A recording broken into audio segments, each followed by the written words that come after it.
Hello everyone, welcome back to my channel. Today, we're going to whip up some delicious homemade egg pancakes. Let's dive right in.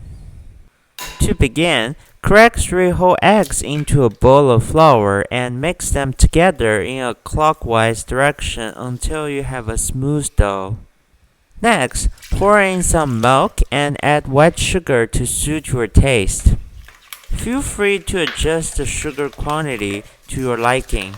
Stir everything until the batter is nice and smooth without any lumps. Now, let's heat up our non-stick electric griddle and cook these pancakes over low heat.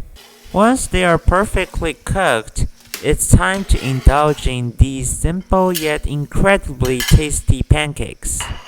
Give this recipe a try and let me know what you think in the comments below.